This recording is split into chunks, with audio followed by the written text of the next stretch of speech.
There we go. And we're live. Welcome to Session 0, brought to you by Crit Fishers. I'm your Master of Ceremonies, Joseph, and with me today are my fellow hosts, Marcus. Heyo. David. Howdy doody. And Lucas. They told me this would be a magical experience. They have a weird definition of magical. That we do. As you may or may not know, our fifth host, Tarzan, is absent today. He was at Land War, and he's dead to the world. Effectively. Yeah.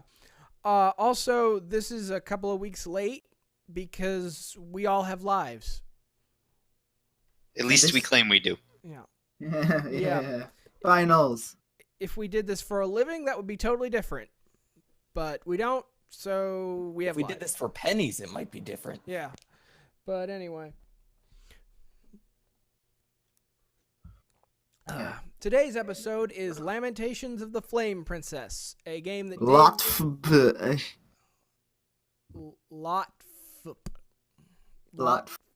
whatever. It's something David's been wanting to do for a while, and I have not been able to give a crap about.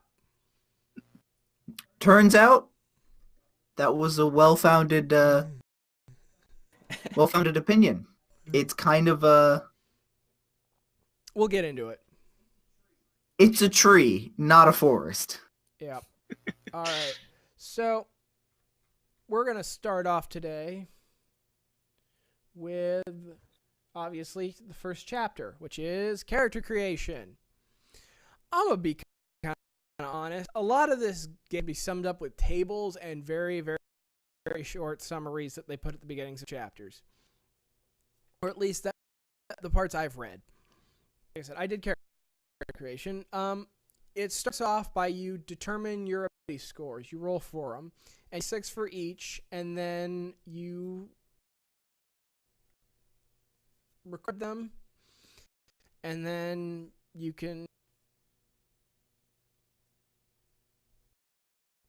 take down your modifier.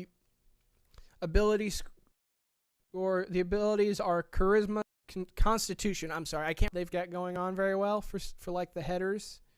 Oh, it's an awful font. It's terrible. Strength and wisdom. This is super class D&D. Get into that when we get to some other things. Anyway. Encounters, just verified. And then you determine if your character's suitable. Ability score modifiers is less than 0, then you discard the character and you begin again.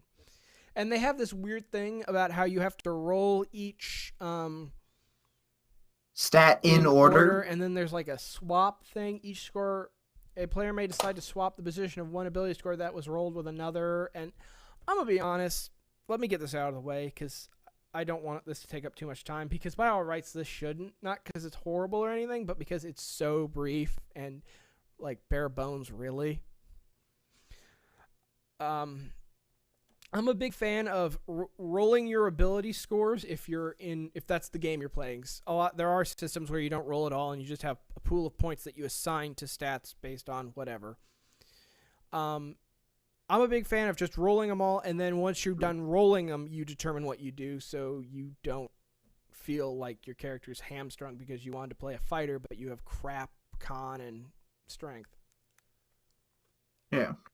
Or you get a really weird division of stats to where you have like, oh, I have one of the 2 necessary stats for this, but nothing else. Yeah. Okay. So there's that. It's not bad. Anyone who's familiar with like D&D or Pathfinder kind of gets the way this works. Yeah. Just straight 3d6 for stats is kind of rough. Mm-hmm. Because it leaves just as many 18s, you'll get 3s. Yeah. It is nice that they say if your average modifier is less than 0, to just do it over. Yeah. But most people would just abandon them anyways. Yeah. That's a good point. It's like the designers were like, if they get this, no one's going to play it, so why don't we just straight up say it? How do modifiers work? Is it like the normal 12 is +1, 14 is No. +2? No, not 9 to 12 is 0, 13 to 15 is 1, 16 to 17 is 2, 18 is 3, 6 to 8 is -1, 4 to 5 is -2, and 3 is -3. Oh.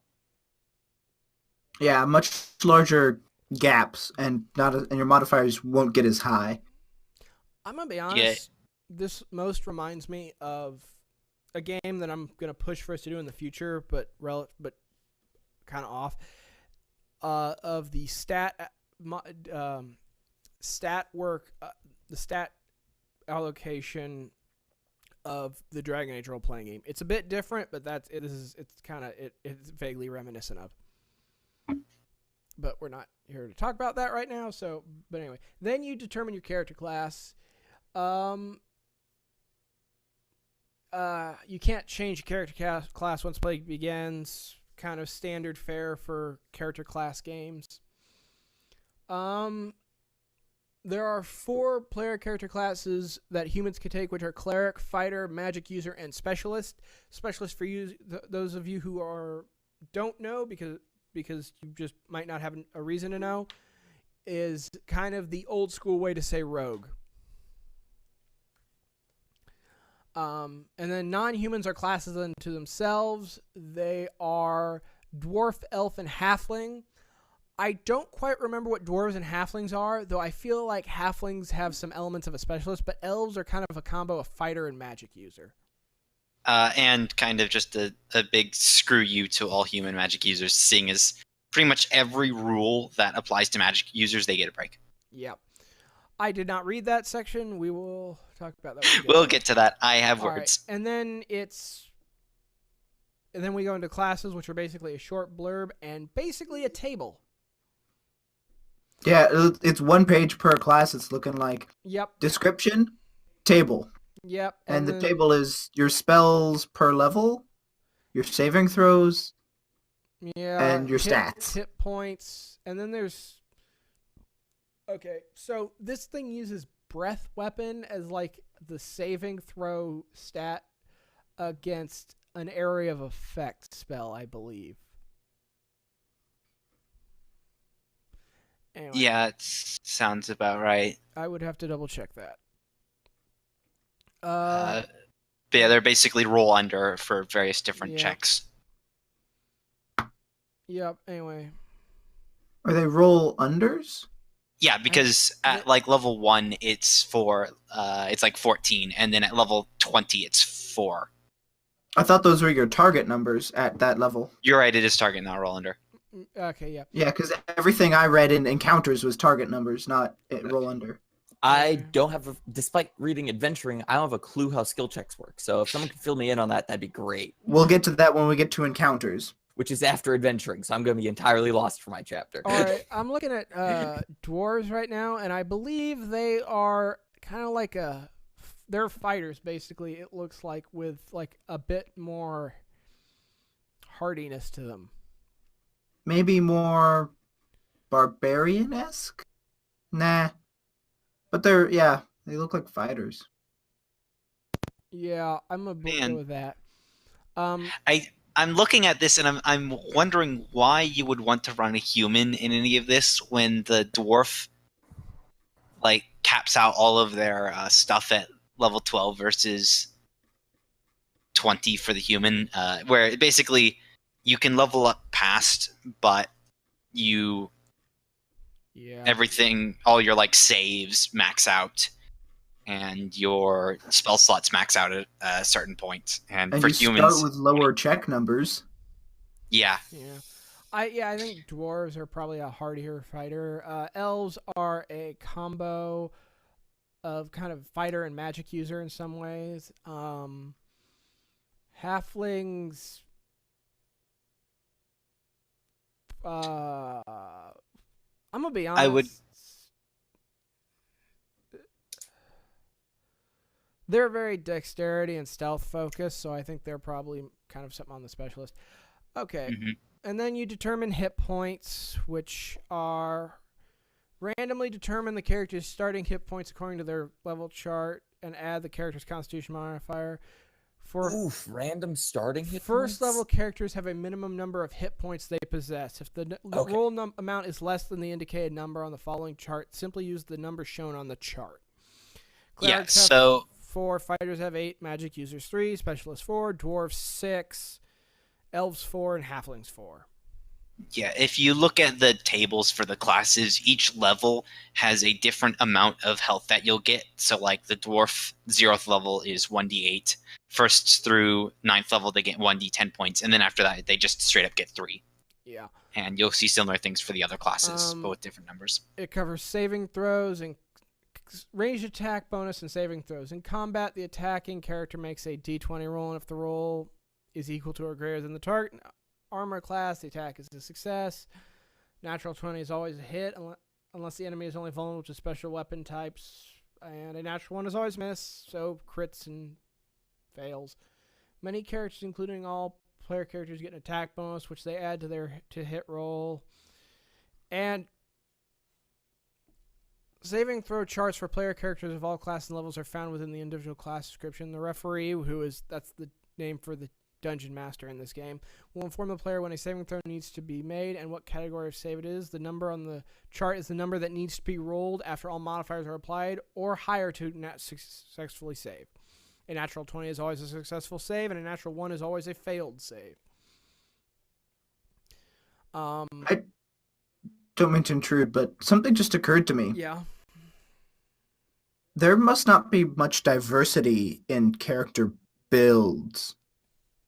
Like, if I play a rogue once in, say, Pathfinder, and then I play rogue again, those can be two completely different characters that mechanically act similar, but might be mechanically might look similar with things like feats and abilities, but when it comes to making saving throws or what one character might be knowledgeable in versus another is completely different.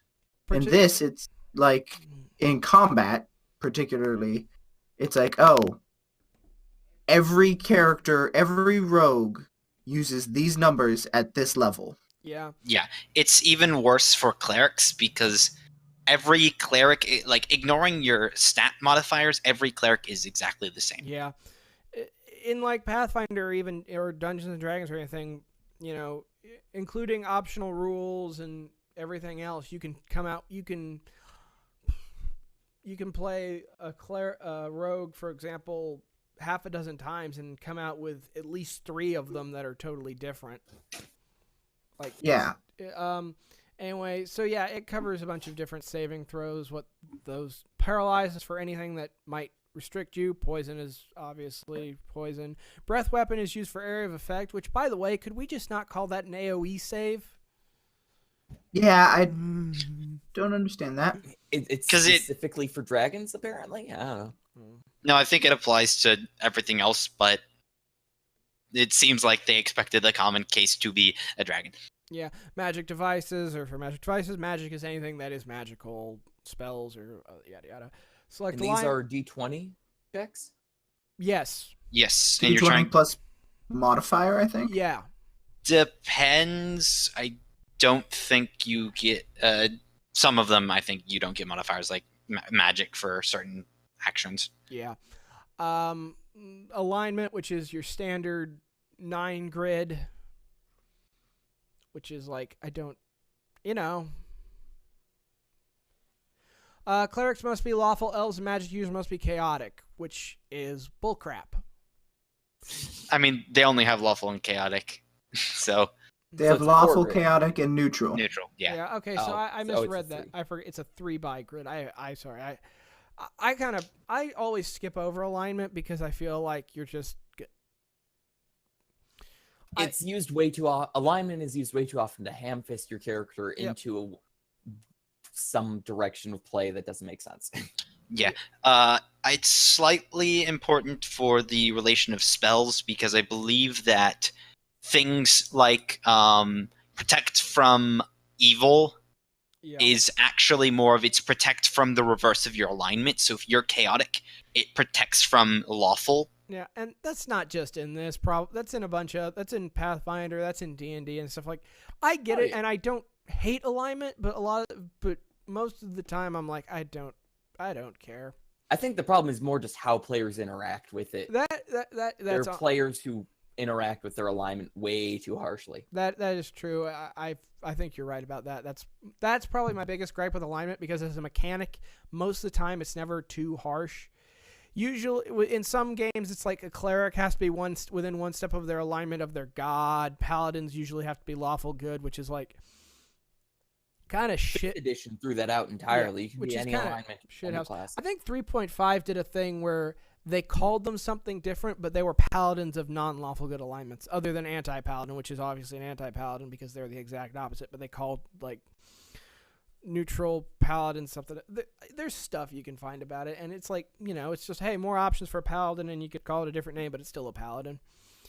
Yeah. And you know, that's either here nor there, and I'm totally cool if you want to throw the alignment away with a paladin or whatever. But we're getting off topic. My point is, and then you do starting possessions and starting money. Every character begins with 3d6 times 10 silver pieces. And then there's some rules if you want to start above first level. There's the rules for covering buying equipment.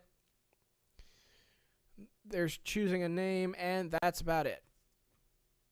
So, next question. So, I'm just skimming through here. You probably mentioned this briefly. What's the deal with specialists?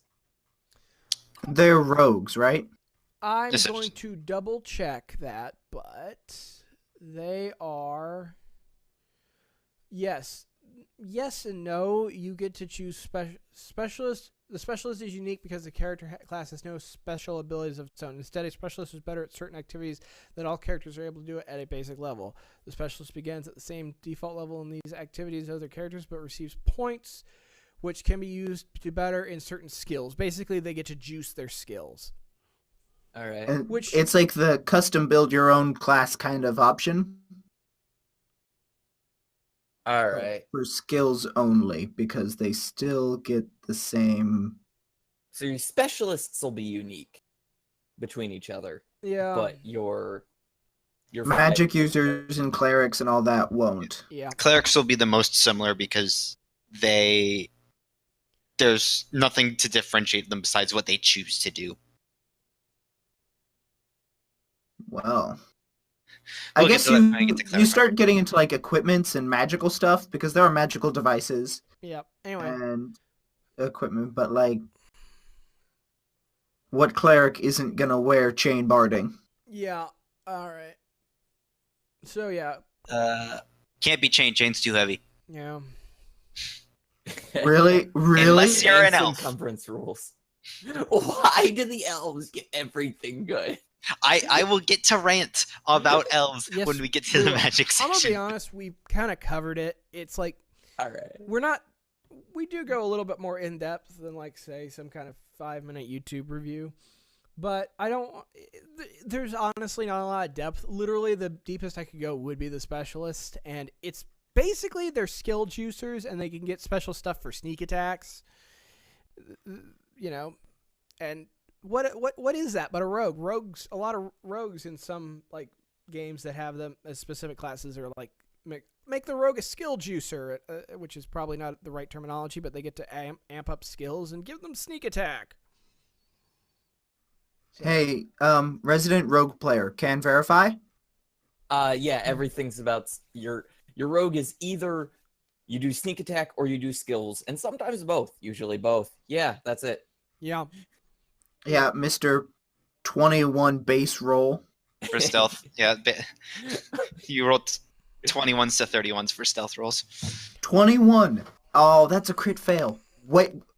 No. Oh, I'm sorry. You know what I forgot when we were doing that? What? If I roll less than a 9, it autos to it. Or if I roll 9 or less, it autos to 10. I forgot about that day. You crit failed. Crit fail and roll 30. All right. Okay. You think we're joking, but we're not. I love this rogue. All right. Moving on. Equipment. Who had equipment? Me. Joseph did. I'm 2 in a row. All right. Can I take a swing at it real quick? Go for it. It's descriptions, table, and then more descriptions about individual weapons that have weird things that happen with them. Oh my god, there's a lot of weird things that happen with individual weapons. Kestises have weird things. Every single weapon has a little note about it. Yeah, and I did not bother reading them all. I'm gonna be honest, I didn't really go in depth because it's tables. It's tables of price and like anything that needs to go into like stat wise, and then it's like a little bit of note on like weird stuff that certain equipment can do, and then it's more. Then we've got tables on animals and vehicles. It gives you more variety than the classes make it seem. And then containers, and then food and services and lodging, and that's actually pretty nice. I do like it that we have a specific thing for lodging if we're gonna be doing that. This font is so dumb sometimes. But I hate this font so much. It is the worst. I'm gonna be honest. And then there's like a big your standard miscellaneous equipment lists, which goes from air bladder. Okay.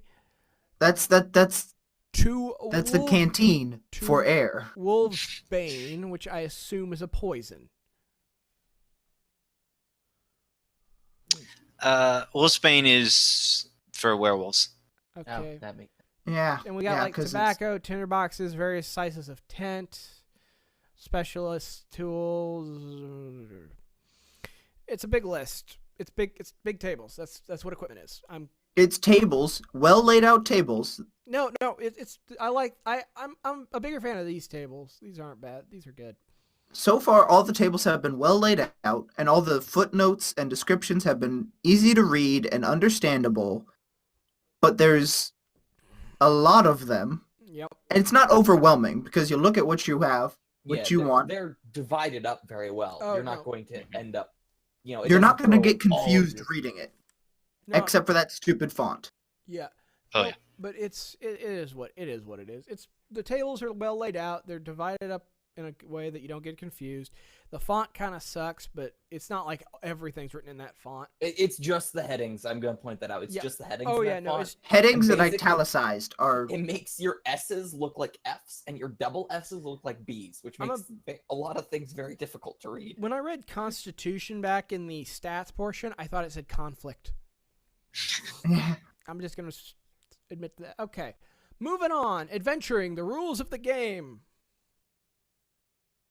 That's you, Marcus. Yes. All right. So, adventuring is not here's your catch-all rules for everything. It's here's like all of your situational rules. So I'm just gonna we're gonna lightning round these. Okay, go for it. If there is an architecture check, a character can spend a turn to basically determine if there's any unique features in the architecture of a ruin, places that would be easy to climb, places where there might be secret doors or whatever. And I think it's a 1 in 6 check. I once again don't understand skill checks yet. So as best I can tell, and David will correct me later, 1 in 6 means that you roll either a 1 or a 6 and you succeed, and then that's modified by stuff. You have 1 in 6 chance to be able to climb a wall that doesn't look obvious to climb. You can climb ropes and ladders for free. You can. It's saying all characters have a base 1 in 6 chance. Yeah, you have a base 1 in 6. Specialists can do more. Yeah, that's where their skill. Yeah, specialist. Yeah, specialists.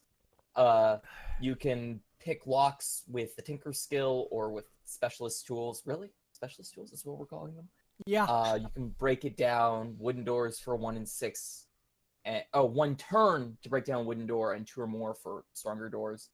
And you can open spec doors with an open doors roll. Really? That's okay. Yeah, it's that weird thing what else that would it like be?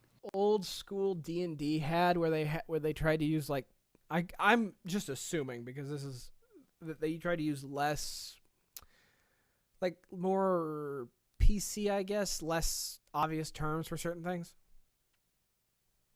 Or I could be totally wrong. Yeah. It's like original D&D, because it existed before new D&D, we didn't have a layout for, hey, these are standard things to call these names. And so they're just like, that makes sense. You can excavate, if you have a shovel or some other proper equipment, you can excavate 3 cubic feet of earth per hour, modified by strength.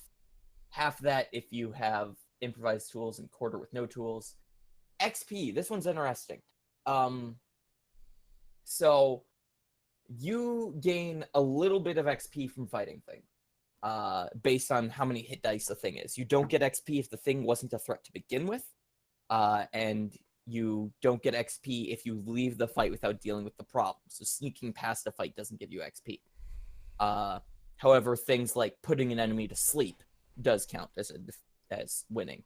And it's relatively not much XP for doing fights. In fact, they say, where to go?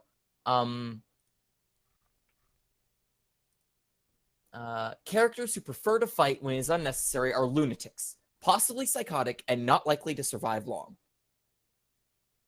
So that's their take on how combat works in this game. The bigger way to get XP is through collecting treasure. Any valuable objects recovered from uncivilized or abandoned areas, or money hoarded by creatures who have no actual use for it, which are then collected and returned to a safe area, I presume a town, all of that is gained as XP at a value of 1 XP per silver. This does not include coins looted from bodies outside of adventure locations, rewards, selling equipment stripped from foes, selling magical items that have been used by the PC or retainers, which means that if you find a giant magical sword and want to use it, you can't also sell it for XP. Tax income, which is apparently a thing, theft of wealth from merchants, rulers, and citizens, and trade. You don't get XP for those. You do get the money, though.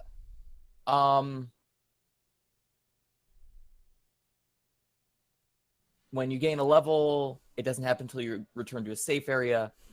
You get new hit points, but they don't affect your current health beyond. When you level up, you don't get all of your health back. So if you have max of 8 down to 3 health, and you get 5 health to level up, your current's at 8 and your max is at 13. Spellcasters don't suddenly learn new spells. You still have to research them. They just don't cost you anything. And it specifically says magic users and elves, because everything about elves is screw you. Yep. And you can only gain 1 level per session. Anything more than halfway to the next level doesn't count. There isn't a table here that lists how much XP you need for the next level. I presume that's in the... It's with the, classes, yeah. Oh, it's in the classes. And it's different per each class. Of course it is. Which, like, what the... Is it? But, like, No, maybe it a is. specialist who's really good at adventure, who's really good at, like, digging through old ruins, he might level up really fast. So No, they do, dude. Yeah. Yeah, I know. Wow. Okay, so here's where elves don't get to screw you. Well, no, wait. You still... Oh, no, they require a crap ton of XP. Elves do require a lot of XP, but they reach their peak spells at level 12 versus level 17 for human magic users. Oh, you've got to be crapping me. What's the relative XP values for those levels, though? Let me check.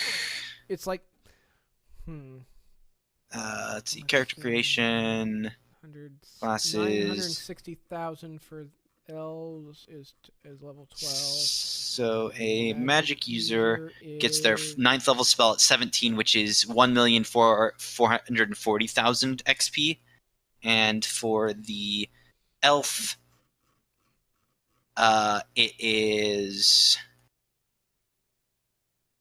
Okay, they take... No, they get 9th level at 17, which is... Oh, it is 17. Okay, it's... About 400,000 XP later. Yeah. For the elf or for the human? They For get the it at 180 or 190, 1.9 million as opposed to 1.4 million. Okay, so it's an earlier level but a later XP value. It's actually the same level. They're both 17 for the final one. Sure. They don't the one thing is they don't get multiple casts of 9th level spells while the human magic users do, but elves are still superior. Yeah, I'm betting. Elf master race. All right, we got stuff on the elves. Like, Moving on. You can forage and hunt while traveling. It takes so much of the day, depending on how much your it depends on your bushcraft skill. The terrain you're going through adjusts how likely you are to find food. Oh, hey, you can buy a loft. Oh, wait, that's lost. Yeah, that's lost. You can get lost and your GM doesn't have to tell you. Oh. We're playing this now. No. Basically, the GM or the referee at the start of a day rolls a d6. 1, you may go off course, and the referee makes a roll against the highest bushcraft skill in the party, and if it fails, the group is lost, and you spend that day off target. And it doesn't say how to get you back on target. It just says the party might not find out for several days. I assume that's the kind of thing where that is up to the party and the referee to role play out and use the appropriate roles, which I assume would be bushcraft versus how lost you are. Yeah. For example, it also says probably only go slightly off course. For example, if the group intended to go south, they actually go southeast or southwest. Hazards. You go in circles for 5 days. 1 millennia later. Yes. Hazards. Ability score loss. Loss of ability scores. If you get to 0 in any ability score, you immediately die. If you drop below a value that would change your modifier, you just lose that modifier. And if you drop Constitution, it immediately changes your current and maximum health by the value change. Aging. Another screw you for elves. Elves live for an infinite period of time, so they can age magically or otherwise as long as they want, and nothing happens. Everyone else has to make... They die eventually, yes. Wait, where okay, damn. Yeah, they just have there's a table here, and the elf line is just an infinity symbol. Oh, you've got to be crapping me. I am not. Whoever wrote this really likes elves. So basically, you make a saving throw against the paralysis score at every age value. So for humans at 40 years old, you make a paralysis save. If you fail it, you roll for a random ability score and it decreases by 1 point permanently. This happens again at 50 for humans at a -2 modifier, and at 60 for humans at a -4 modifier. And then every year after that again at a -4 modifier. Eventually you will reach a 0 in a skill and die. If you age magically, you make all of the rolls you would have to make all at once, and they all happen immediately. So yeah, aging sucks. Don't play an old character. For context, humans, those ages are 40, 50, 60, and every year after that. Halflings are 70, 80, 100 every year after that. And dwarves are 200, 250, 300 every 5 years after that. And elves are infinity, so just play an elf. When you take damage, it's reduced to your max hit points. That's normal. If you reach 0, you are unable to take any actions and may fall unconscious, not necessarily. If you reach -3 hit points, you become mortally wounded and die in D10 minutes with no way of preventing it. You just no healing, magical or otherwise, can prevent death at this point. So you have enough time for your death monologue, and that's it, because you can't take actions. So that's what you got. At -4 hit points, you're just dead. Instantaneous. So, beheading. Yeah. Yep. Tell my nope. You don't even get that. No, you don't even Really? get that. You're dead. Really? Well, and here's the other thing: is if you're at 0 hit points and then go to -3, you might be unconscious anyway. So, Oh. I Oh yeah, actions can still be taken against you. yeah, actions can still be taken against you. Now, most referees don't do that, or at least GMs in other games don't do that, because that's a thing that Dungeons and Dragons has that nobody does. Yeah, it's just generally not done because we all hand wave it off as, oh, you're no longer a threat. Like that's what GMs do because we don't want to be that guy who has the Sahuagin that just kicked the level 3 party member's ass and the Sahuagin walks over and just stabs him in the chest 5 times. Though there are Fori had a couple of monsters that their tactics said that they'd continue attacking downed party members. I think it was rats would do that. There's one or two of those in 5e as well. Rat swarms were nasty in 5e. Anyway, diseases. There we go.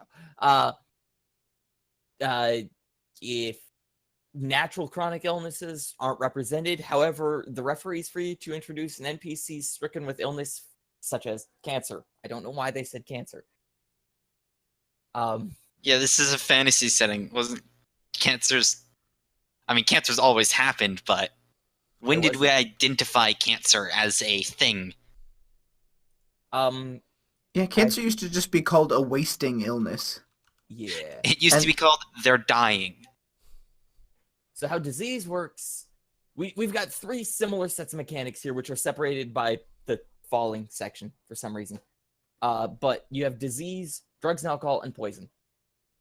Disease is when you risk getting diseased, the referee makes a poison save on behalf of the character. If you fail, you get the disease. There's an incubation period. The example disease is 1 week. At the end of that period, you roll the character rolls a disease check. If they fail that check, they contract the disease. And then there is an interval and duration. So the example interval is 3 hours and the duration is 1 week. So every time for that duration, at the interval, so every 3 hours for 1 week, you make another disease check. Every time you fail it, you gain the effects of having the disease. So this one's a total of 18 saving throws, and the effect of the example disease is lose 1 intelligence. So you have to make 18 saving throws over the course of a week. And if you fail more than 10 of them, you're likely dead. But afterwards, you still maintain the reduced stat. You have your status permanently reduced. The example one's not permanent. You can there is stuff for regaining stats later. Huh. It doesn't. The example disease does not specify permanent reduction. But if you survive that 3-week period, that 1 infection time, yeah, or 1 week, so it stays reduced, but you can still regain it over time. Drugs and poison are very similar to each other. Drugs are basically treated as long-term poisons. You cannot save against a drug if you're taking it intentionally. And that's basically all it says. And they're just less severe. Alcohol is under the drugs. It's very common, and everyone uses it to excess. Teetotalers are extremely italicized rare. Drunk, and basically the effect of being drunk is you have a -2 to your dexterity and saving throws. Poisons are basically you make a saving throw against poison and suffer the effects immediately. Typical effects include instant death, falling to a deep sleep, or perhaps ability to score hit point damage. I don't know why they just list instant death. You fail this poison throw, you're dead. Good luck. Only all or nothing things are considered poisons. If it's less than that or incremental, consider it a drug.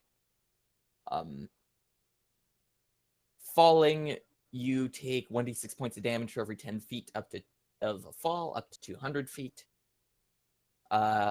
Starvation every 24 hours. You go without food, you make a poison save or lose 1 con. Every 24 hours without water, your con drops by half. And you die at 3 days without water. Sleep deprivation, you get -1 to penalty rolls for cumulative for every night you go without sleep. You need 4 hours of sleep a night. Healing. Here's the healing. So taking watch doesn't interrupt the rest needed for sleep. If you have at least half of your hit points remaining, you get 1 hit point back after a peaceful night's rest.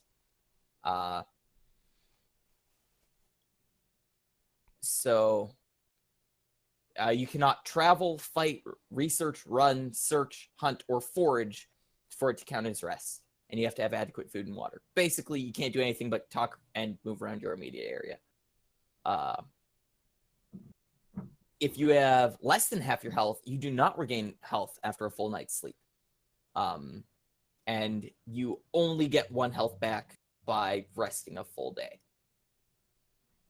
If you have 0 or less, you wake up after D6 hours, unable to carry equipment or stand up, but can communicate and crawl at 10 feet. If you rest the entire day in a comfortable bed in a clean room, like what the elves do, then you get an additional 1 hit point. I'm gonna stop ruining elves. Here, temporary ability scores recover at a rate of 1 point per day of rest. And I think you also get 1 hit point back, or 1 point. Okay. All affected ability scores will enjoy this recovery per week. I think what that means is that just every week you get 1 stat point back regardless of what you did. You don't get health. You get no resting recovery if you're in a dangerous area such as a dungeon. And you can't get more than your max hit points, obviously.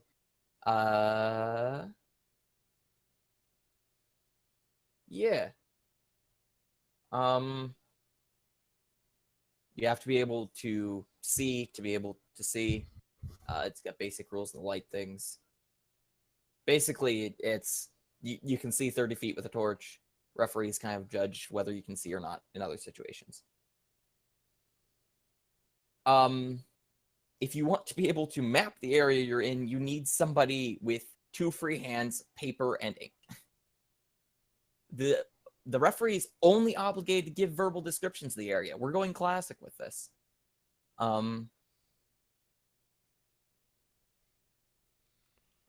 And if asked by a player how his map compares to the real map, the referee is only obligated to point out very obvious errors.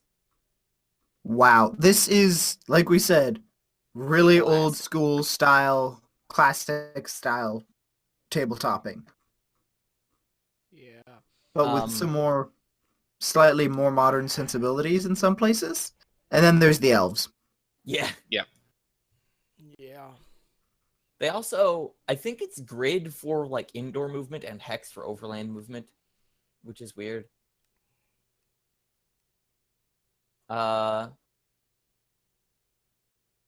You gain...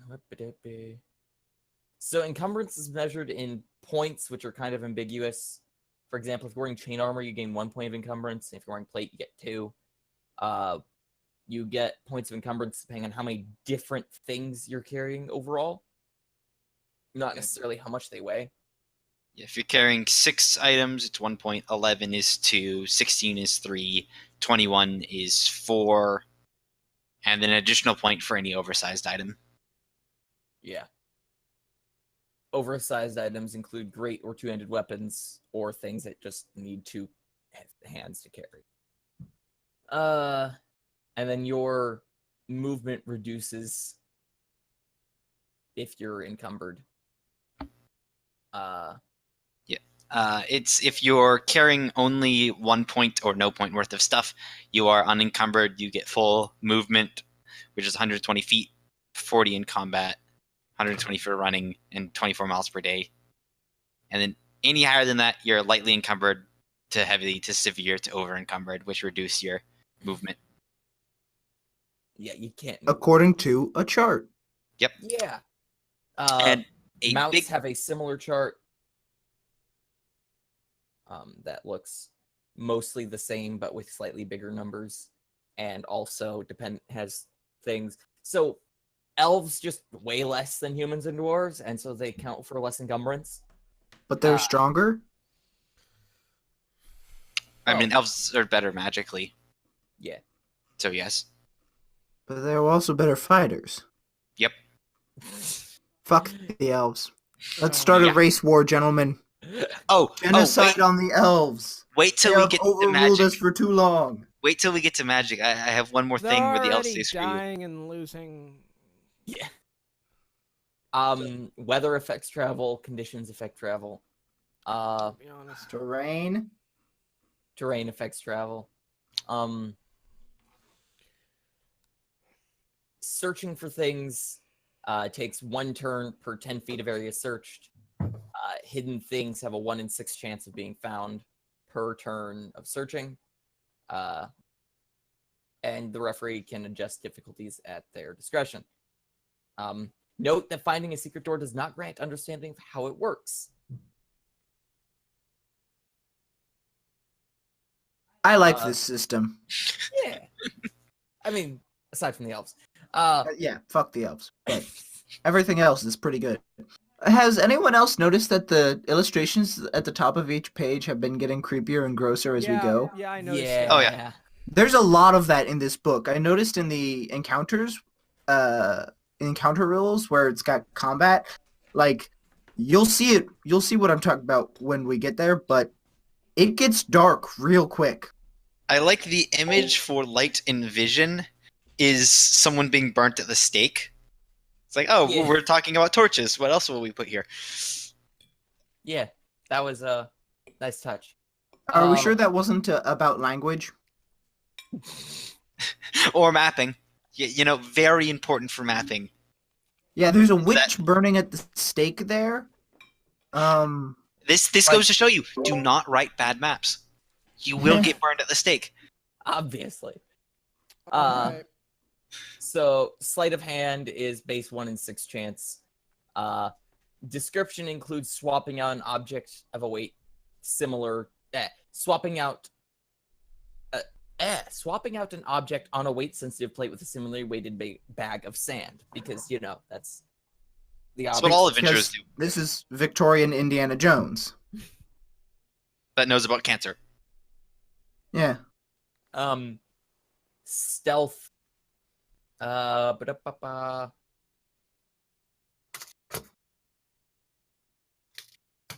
So you can't hide from somebody if they already know you're there, and there must be somewhere to hide. Stealth is not invisibility. Someone can still find you. There's not like a role for stealth. It just talks about stealth exists. If you attack from stealth, it is considered a surprise attack, which is neat. Swimming, everyone knows how to swim. You move at half your speed, and if you're encumbered, you have a probability of drowning. So good luck, dwarves. I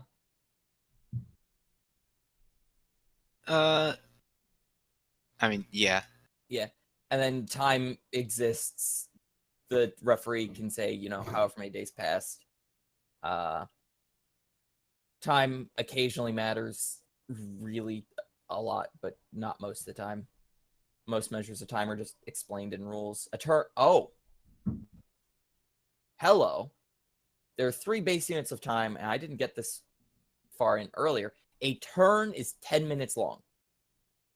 Yeah, I have. This is a thing that happens in other systems that I'm assuming it's a thing from original D&D because I've seen it in other systems that try to imitate a bit of original D&D, and I hate it so much. So a turn is 10 minutes long. This is often used for spell durations and underground exploring. Why is it called a turn? You just need a word for a period of time that is 10 minutes. Yeah. So either make something up that isn't used in general gaming as a single unit of action, or just call it 10 minutes. A round is 6 seconds long. This is used for combat. So, yeah, that's your normal combat thing. And then a segment is 1 second. So basically... How about we call 10 minutes a segment? Yeah, I know, right? Mm-hmm. During each round of combat, characters will act on different orders. The exact moment their orders happen on is called the segment. So, yeah, that's weird. Yeah, you could have, instead of turn, have it a segment, and so a segment is 10 minutes long, and then replace the other segment with like a beat, so you have 6 beats per round. Yeah. That works. Yeah, I was playing a game where we had this thing where it's like, oh, we one of our magic users cast animate plants or something to have this plant grow down into a sewer system to try and find something. And he's like, oh, it only lasts a turn?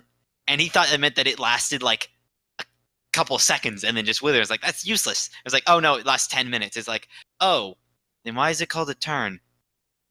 Exactly. So you can tinker, which is just tinkering is the skill used for messing with locks or setting or disarming traps. Base success of 1 in 6, and then traps have their own rules separate from tinkering.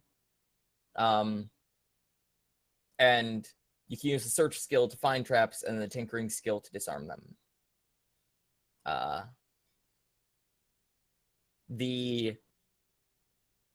So finding a trap doesn't necessarily tell you how it works, just that it exists.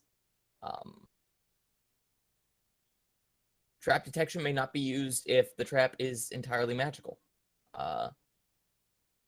But magic users, elves, and or clerics may be able to find it anyway. Yeah, that is adventuring rules. Done not nearly as quickly as it should have been, but that's it. Okay. Maritime Adventures. I took this over from Tarzan. Okay. Everything, combine all you know about mounts, right? And all you know about weapons. Maritime Adventures. Wait, I forgot a step. Put it on the water. Yep. Basically, we start by having a table of watercrafts, right? And then some descriptions about how water vessels work.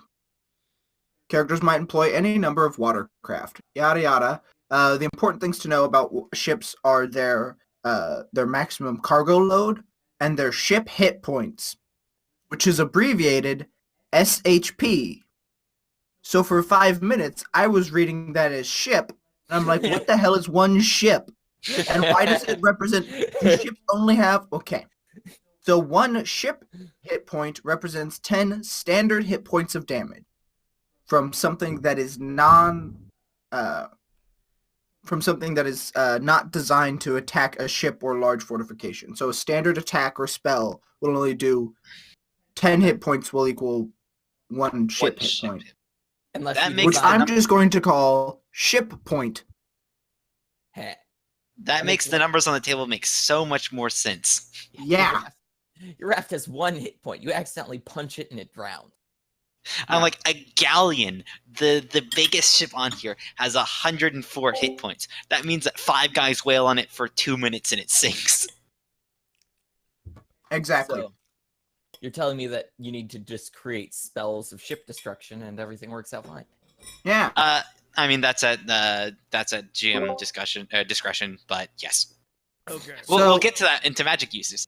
Water conditions have an impact on how travel works. Like if you're traveling on a river, if you're going upstream, you might travel less distance per day. If you're going with current, then you'll probably go a little faster. If the conditions are particularly fast that day, you may have trouble navigating rocks in the river, things like that. If you're at sea, weather will have an impact. Water conditions, yada, yada, yada. And hey, guys, there's a table. So I don't need to go over every little detail. Are you sure it's not a counter? It's more of a shelf. Yeah. Actually, that's a pretty good description, seeing as it's on one side of a 2-column system. Yeah. But yeah, what is it? There was a rule in here. Many possible conditions at sea that might impact the average, travel time listed for each vessel. The referee will check water conditions at the start of each day by rolling a 2d6. A result of 12 indicates strong wind and storms, yada yada. So you roll your 2d6, and then you consult the table, and the table also has handily on it how much the movement speed is adjusted by. So, say there's no wind, there's no sailing. You can row, but no sailing. Greatly unfavorable wind conditions, negative 3/4 movement speed. Unfavorable half, slightly unfavorable quarter. Normal conditions, normal movement speed. Slightly favorable is plus a quarter, favorable is plus a half. Greatly favorable is 2 times all movement, asterisk.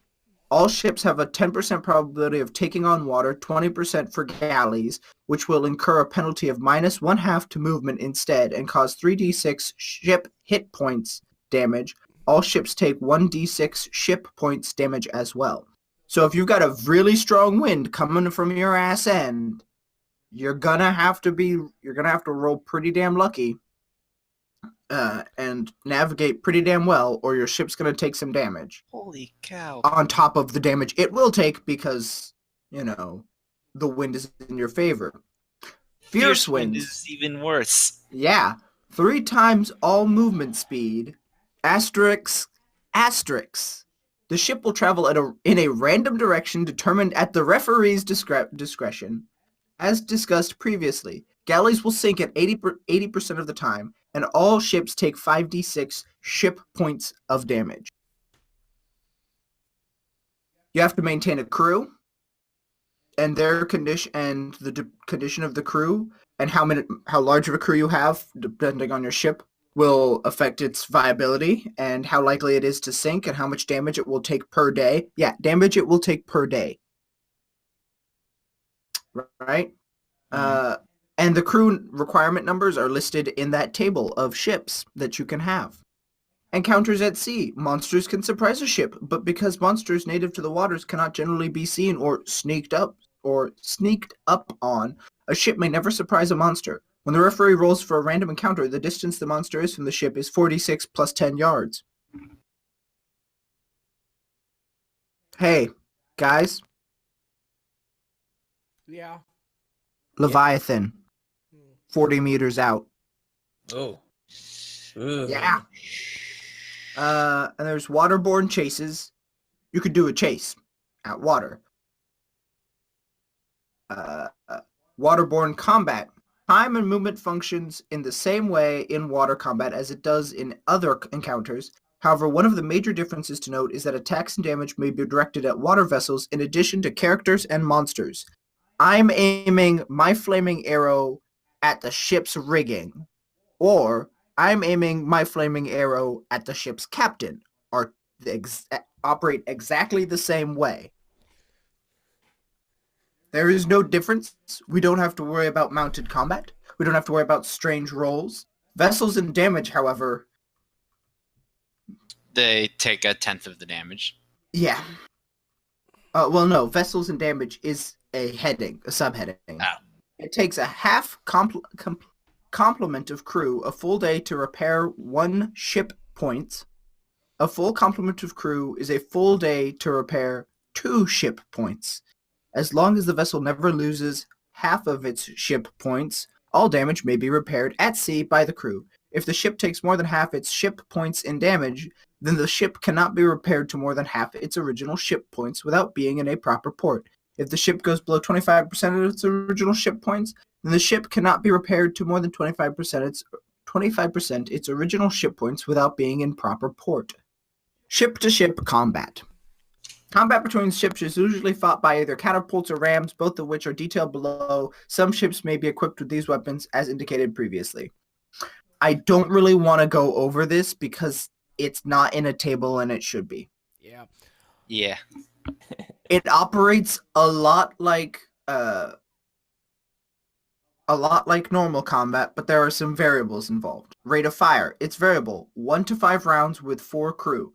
1 to 8 rounds with 3 crew, or 1 shot per 5 rounds with 4 crew, 1 shot per 8 rounds with 3 crew, and 1 shot per 10 rounds with 2 crew. Range is 150 to 300 yards. Attacks as fighter level equal to crew number firing. Yeah, that's a thing where fighters get a plus modifier to attacks equal to their level +1, while everyone else gets +1 to attacks if they are level 2 or greater, and that's it. So basically, you get your attack modifier. Your attack roll modifier is equal to the number of crew firing the thing +1. Yeah. So, area of effect is 10 foot square, and damage is 3d6 ship points or 1d6 ship points per turn. Right? Catapults can be operated by a variable number of crew, and this will affect rate of fire, yada yada, we already did that. The standard 3d6 damage reflects firing a solid missile. Burning damage from combustible loads and pitch do the indicated fire damage. It takes a minimum of 5 crew members 3 turns to extinguish flames caused by a fire attack. Yeah. So the answer is always use fire attack, because always use fire attack. Physical does 3d6. Fire does 1d6 per turn and takes 3 turns to put out at a minimum. So you're always breaking even. Yep. And then rams. Wait, we're on water combat. Why are we talking about goats and stuff? Okay. Shut up. Water rams. Damage of 1d4 plus 4 times 10 ship points or 3d8 HP. 1d6 plus 5 times 10 ship points, or 66 HP. The different damages listed for a ram apply as follows.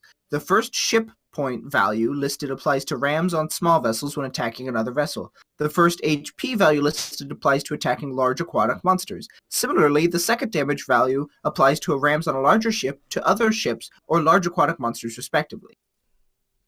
You can ram them like a Roman trireme. I suggest it because 1d4 plus 4 times 10 ship points. That's a holy shit. Damage. Yeah, it's... You gave me aquatic. You expect me not to make that pun. I mean, 80, like, on a critical success, that sinks all but one boat. Exactly. There's only one boat with more than 80 HP. Exactly. Okay, so boarding vessels. When the occupants of both side-by-side vessels wish to board one another, their mutual intent makes the action succeed with no chance of failure. I want to get over there. I want to get over there. Okay, we throw the ropes on 3, and then we pull, and we start killing each other. Sounds great. Let's do it. 1, 2, go! All right. And then essentially it's only if only one side wishes to board the other, then the side that wishes to board is a 35% chance on a percentile die of being able to successfully maneuver the 2 ships to a boarding position and clamp them together with grappling hooks once crew members, yada yada yada, and then it's normal ground combat with a -2 penalty to attack rolls and armor class because you're on a ship. Okay. Is this the first instance of D100? I believe so. Now we're on to retainers. Can I take another swing at it? Yeah, go for it. They're hirelings that do specific jobs. There are. Okay, the whole thing... I'm taking this over from Tarzan. And Marcus, I realize you have a meeting with some gaming meeting, so if you want to... I don't think you have anything left, so... You don't. So if you need to leave, if you can just give me like your suggestion for the next meeting, I will write that down and we will be good. If you need to leave. Yeah, that sounds good. I'll send that to you. I'll in short my my feelings on the system so far, though. Yeah. You'll miss my rant about elves. So sad. He can watch it later. I can watch it Yeah, later, and I'm sure I agree rack with us up some everything you have to say. views. So in short, from what I've heard thus far, it's, I think if someone's looking for a classic D&D experience without doing classic D&D, this is a pretty good option. I'm interested to see how this links up with combat and the whole like semi-gritty realism thing for actual combat, but I'm interested. Looks pretty good. Yep. All right. Yeah. I'll send you my thing and you can list it off at the end. Yep. Yeah. I'm gonna bug out and do other Dungeons and Dragons. I'll catch you guys All later. right. Have fun. Later. All right. And now there were 3. All right, retainers. Yeah, we could just hire a retainer. Yeah. Hey, callback. All right, so I took this over from Tarzan. It's starts with a table, Of course it does. and it's each A kind beautifully of, laid out table. kind of hireling in alphabetical order, and also across. Down is each type, and across is how much they cost. If it's a daily way, if you hire them by the day, by the month if they live with you, and also if they live with you, the space required to do it. Side thing, accountants, which are the first ones, require 1% of the money they handle for you. And this kind of links up with property and finances, which is a thing I will be doing. Actually next. So this works out for me. And then it goes into how, basically explaining the table in terms of like what each part means. It has little details of what each retainer does, and I'm not going to go into that because There's a lot of them. there's a lot of them, and I don't. There's a large list in alphabetical order. Yep. And then it goes into specifically how you hire retainers, and it goes into things like specific amounts of payment and how that affects. Like, basically, it goes into how you confirm that they are hired and also loyalty scores. And loyalty is dependent on how much you pay them, because if you pay them more than the base, they will be more loyal to you. The terms of service, their how nice their living quarters are if they're living with you, and the employer's charisma. And it also mentions there's a table that the referee rolls on to determine loyalty and morale and stuff like that, and if they accept the position at all. And the referee should not tell the players who are doing the hiring what the retainer's loyalty is, so you're always kind of guessing. And that's basically it. It is a little bit more in depth, and it does say when loyalty should be checked. Basically, if a household retainer is in a dangerous situation at all because they're not supposed to be, or if more like a mercenary retainer is in like something that's more than they signed up for, or if you start using them as like trap bait and cannon fodder. I have a quick observation Yeah. about the illustration. Uh-huh. If we judge that candle as being a normal animal fat tallow candle, Uh-huh. the rate at which those skulls decomposed was less than 4 hours. You know, I just realized that the candle has been burning down and the skulls have been decomposing. Yeah, they started with the candle at about the same height as their heads, which we can approximate to be about 11 inches probably. Candlelight of animal fat tallow, it's probably more like 6 to 8 hours. That's how long it took for their skulls to decompose. All right. Anyway, moving on to property. Sorry, side note. The illustrations in this book, they're kind of sketchy, but they're really well shaded and they're really highly detailed and they're really good looking and they really sell the kind of gritty, dark, weird realism about this system. Yeah, anyway, moving on to property and finance. Literally, it's like 2 pages.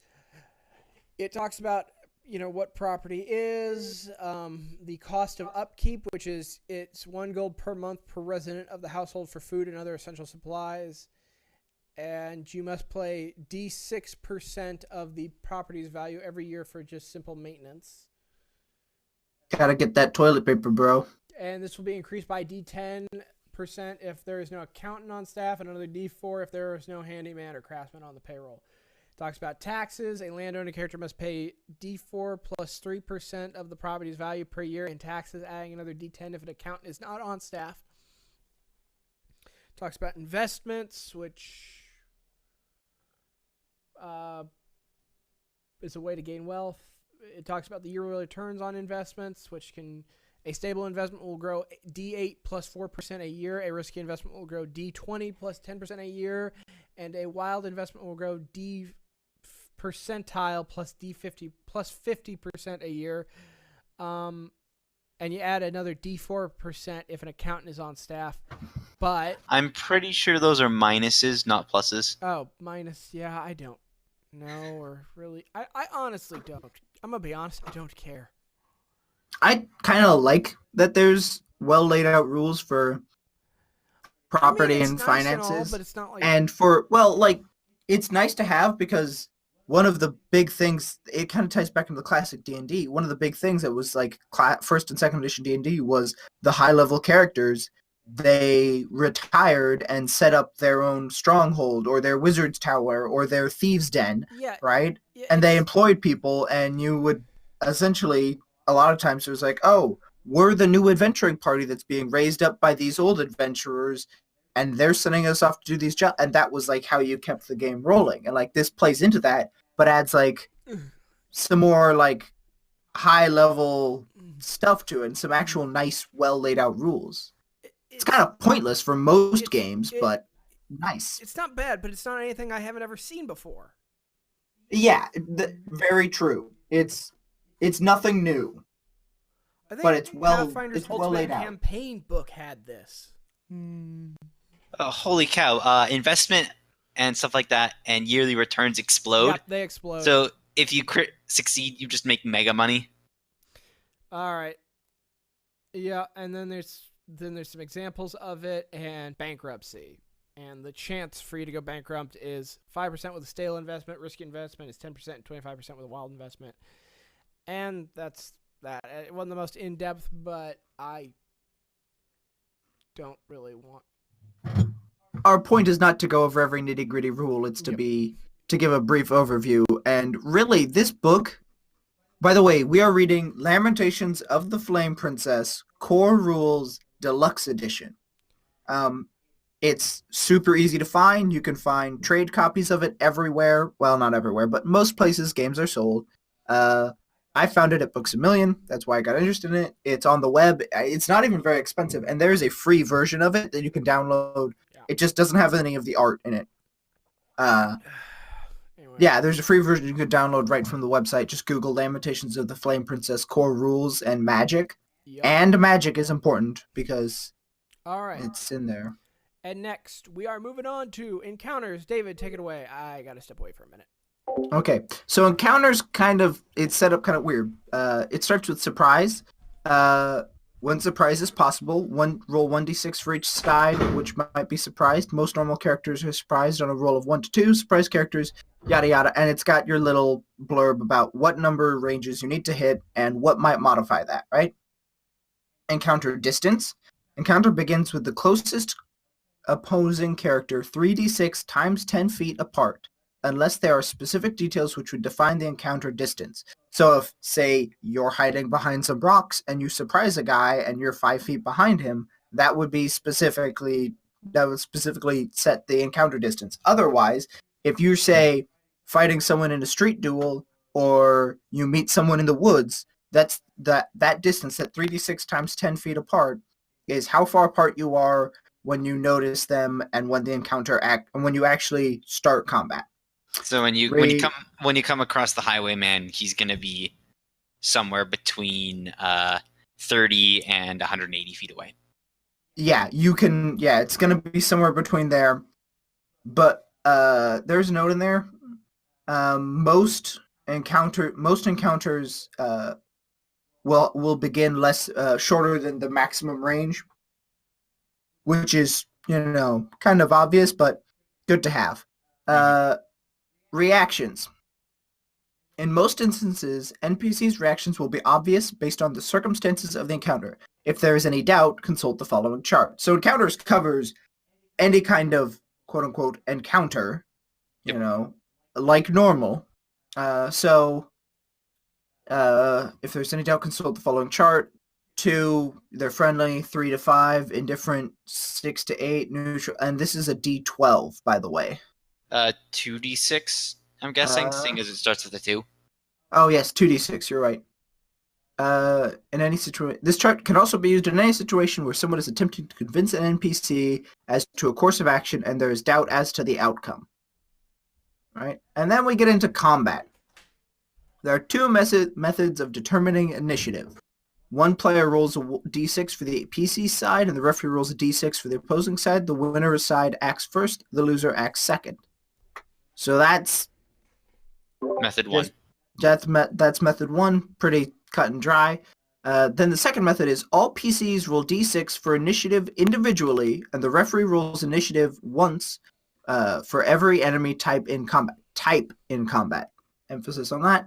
Then the referee counts down from 6 to 1, with each of these units being a segment of combat, with everyone acting on their particular initiative segment. So if I say you roll a 3 and the enemy rolls a 4 and another character rolls a 4, right? I say, okay, 6, no one. 5, no. 4, I know the enemy goes, he knows they'll go. Okay, this segment of combat, we're going to go, and it doesn't matter who goes when, because all actions taken in one segment are said to happen at the same time. Yeah. If opposing groups roll the same initiative number, break ties. Oh, I'm sorry. I'm thinking of something else. If opposing groups roll the same initiative number, break ties using the dexterity modifier. For creatures without a dexterity score, the referee can roll 3d6 to determine their dexterity for purpose of initiative only. If there are still ties, then all tied combatants act. That's where it is. If there are still ties, then all tied combatants act simultaneously. Yeah, and this fits in with the timing that each I can't say turn and I can't say around, but each number, the 6s go first and then the 5s go second. They take a segment, which is 1 second. And that's why there's 6 possible segments to act in. Yeah, exactly. If you are looking if you're actually looking at the page with us, pay attention to the illustrations at the top. Just want to draw your attention to that. Things to do in one round. You can attack. Okay. Characters may attack if there's enemy within striking range. The referee will inform the player what the opponent's AC is, and the player rolls a d20 to determine if his character hits. I think this is the first time where we've seen a d20. Yeah, pretty much. If the result is equal to or greater than the defender's AC, including all modifiers, then the character inflicts the weapon's damage upon the opponent. Okay. Fighters, dwarves, and elves, damn them elves, have 2 extra options when attacking. They are press. This is a fierce attack at the expense of defense. +2 to hit, -4 to AC. Defensive fighting. This is more conservative attack, emphasizing defense more than offense. +2 to AC and -4 to hit. I'm sorry, I got a weird there because it's kind of standard fare. Like I take the defense action or, fierce attack, things like that. Like that's fairly standard, but it's not a feat or an optional rule. It's just part of the rules. You can cast a spell. I'm gonna gloss over this because I'm sure there's a lot more in detail in your segment. Actually, it's I think pretty much the exact same as what's listed in the cleric and magic user section. So yeah, we can go over that in a little bit. Yeah, I'm gonna do my rant. I'm gonna briefly touch on this because there are some specific things within combat. Casting a spell during combat is risky because the caster leaves himself completely helpless while doing so. Magic users must use both hands free. A staff or wand in hand is acceptable. Elves need but 1 free hand to cast a spell. Fuck them elves. Clerics must have their holy symbol in 1 hand for their entire round, no dropping anything at the beginning of the round, and no moving the entire round in order to cast a spell. So you can't drop something to pick up your holy symbol or your staff, and you can't move for an entire round in order to cast a spell. A round being 6 seconds, right? Yes, from the start of initiative to the end of initiative. Yep. Spells with instantaneous or permanent duration take effect right away. All other spells take effect at the beginning of the next round before initiative rules are made. There's a note. Initiative rules are made each round. Yes. So it's kind of like that crazy tick system that Joseph and I tried once and hated. But it's I think it's a little easier to keep track of because you're not, okay, I took an action that's like 4 ticks long, so that moves my position, and then you don't have to balance all that. It's just every round, okay, everyone roll your initiative, we'll go from there. So if it were me, I would eliminate the ties rule altogether, and I would just say everyone who got the same initiative acts at the same time. Yeah. But that could get messy if, like, you get 4 people who roll a 3, and it's like... I've actually played in a system that does something very similar to this, and we did simultaneous, and we had 5 people all take their actions at the same time. One of them was a group of enemies, and one was a group of 12 skeletons controlled by our necromancer. And we actually managed to do it perfectly fine. So if depending on how groups do, some groups are pretty good at managing the chaos. Yeah, that's where I was going with that. Some groups are better with the chaos management and some aren't. Here's the other side note. If a character has taken any damage earlier in a round, the character cannot cast a spell that round. So if you rolled a 5 and the enemy rolled a 6 and the enemy hit you and you were like, well, shit, I was going to cast a spell. Yeah, no, you're not anymore. Not this round. Yeah. Because I can assume that it's because you're too stunned to cast a spell or something. Well, they interrupt the action of casting a spell takes time. This is for the non-instantaneous or permanent effects. Is that they have to make hands gestures and say chants, and anything that breaks their concentration kills the spell. Oh, no, I think you misunderstand. If a character has taken any damage earlier in a round, the character cannot cast a spell that round. So even if it's instantaneous or permanent duration, and then if you took damage earlier in that same round, you're not casting any spells that round. Yeah, I think at least in the other system I play that's very similar to this, the reason is because at the start of initiative order, you are preparing the casting. You're preparing your action. Yeah, and you're beginning it. Okay. Yeah, it takes all the way up to the start of your initiative to. Okay, I get what you're saying now. So changing weapons and attack. If a character is not holding weapon they want to use, he may drop what is in his hands and draw a weapon, assuming the weapon is in an accessible place, such as on a belt scabbard, or a nightstand. There's -2 penalty to hit during the round this happens. Hold action. Sometimes winning initiative over foe isn't all that advantageous. You can hold any action. Any action may be held until the end of the round, and at the time the action is taken. It happens simultaneously, not before other actions are taken. For instance, if waiting for an enemy to close later in the round before attacking, when that enemy closes both attacks happen simultaneously, the one holding their action does not act first. So, you say, I'm holding my action until that round of initiative, and then you make your attack, or you cause your action move. A character can move up to 1/3 his normal movement rate in feet every round, and may also attack during this round if there is an enemy within that distance. Alternatively, you can charge. You take a -2 AC penalty, and you move at your full movement rate, and doing double damage on any attack. Characters with weapons that can receive a charge automatically strike first against any character closing into melee range within them. So if you have a weapon that's good at attacking someone who's charging at you. There should be a comma there. Characters with weapons, comma, that can receive a charge.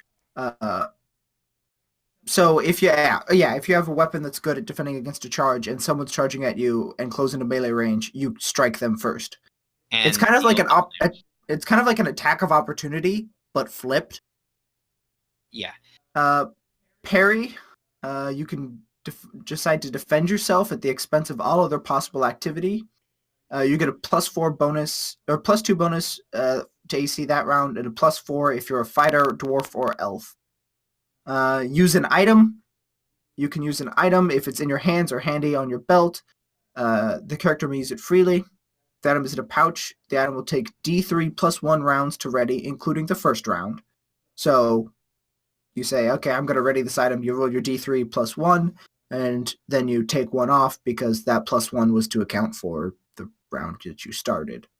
If it's in a sack or backpack, it will take 3d6 rounds.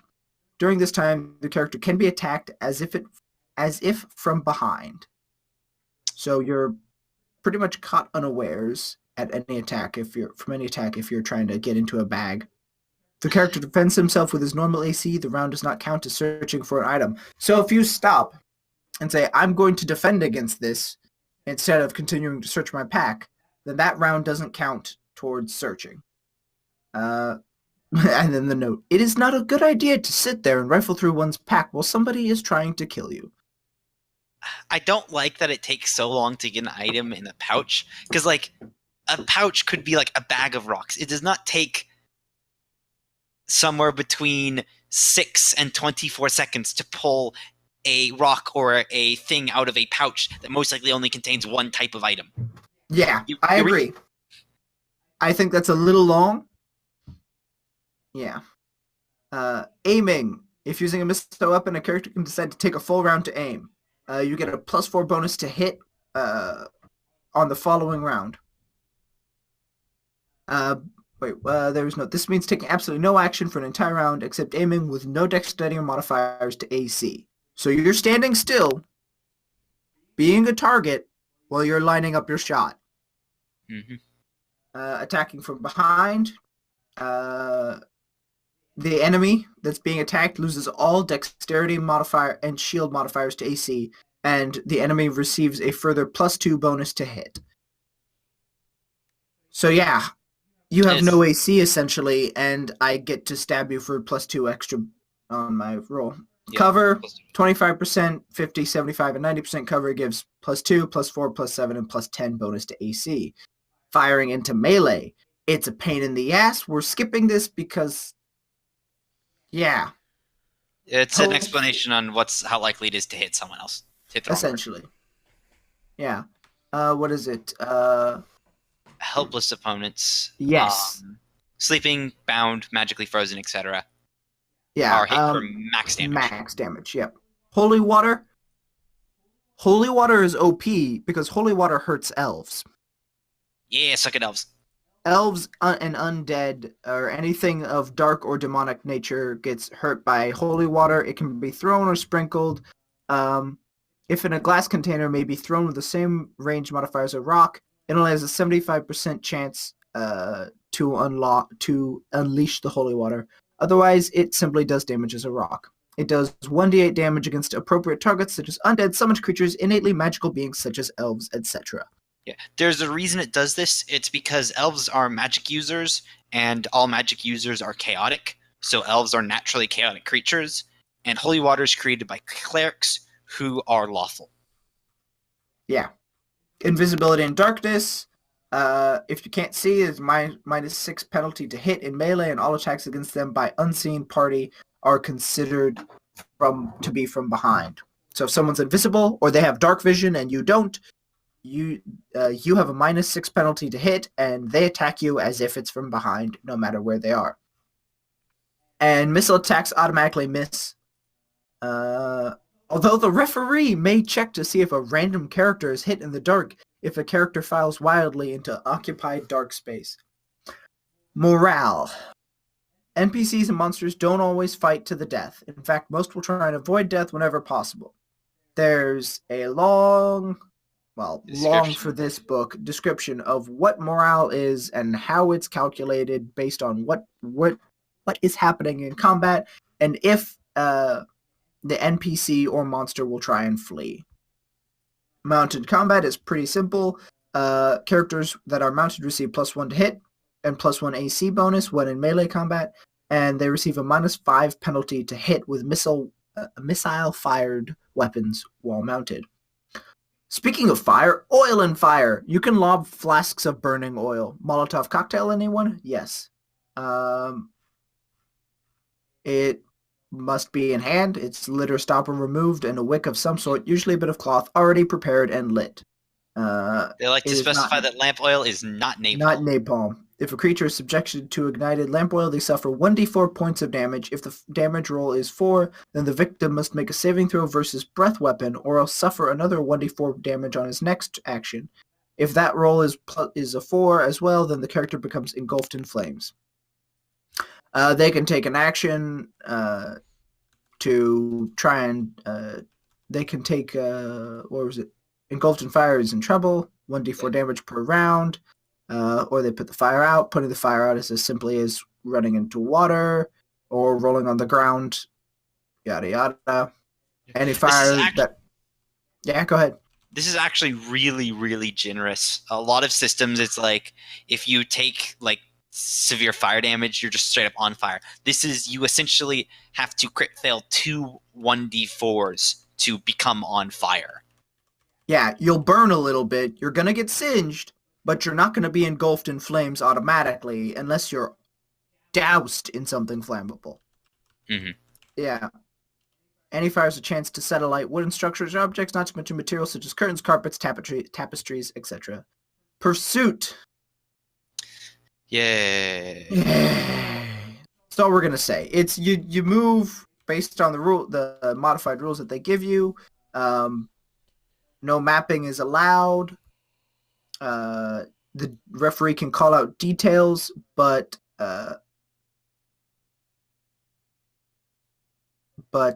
can call out certain details such as obstacles directly in the pursuing character's path. But besides that, no other details would be noticed along the way. Dropping items or money, treasure, food might make pursuers break off pursuit. Yada yada. Unarmed combat. Fists are treated as minor weapons during doing D2 HP damage because, flip a coin. You must have both hands free. The defender, if he is armed, has not yet acted during the round, may immediately make an attack against the aggressor before the wrestling is resolved.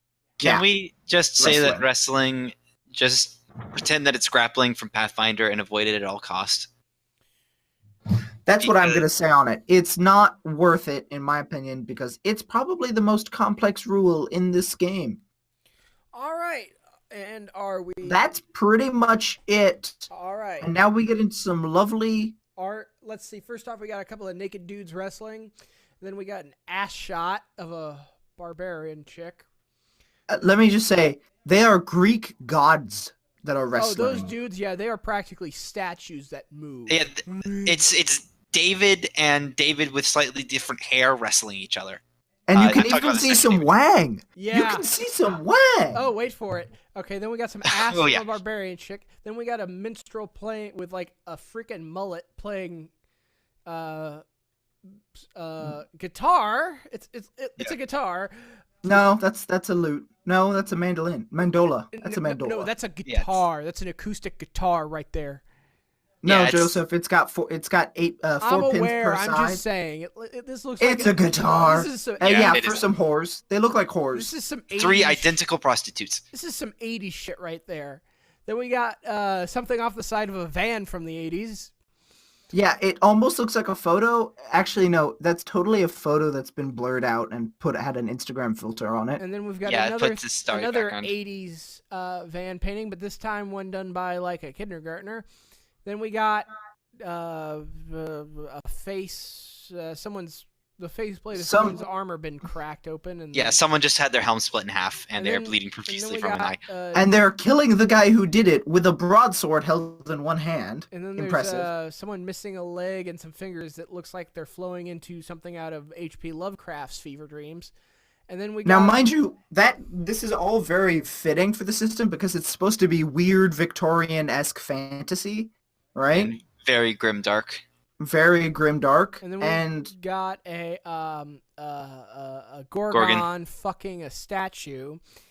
And there's a other lot of Wang in statues. this one. Yeah, there's another statue next No, to her. she's not fucking the statue. The statue was fucking her, and then she took a mask off. Yes, because she wanted a dildo. It looks like she's got a few. Yeah. Also, one of the statues in the background is in fact masturbating. Yeah, and then it looks like No, he wasn't just masturbating. Yeah. There looks like another statue in the background. I think he got caught mid-piss because his pants are kind of...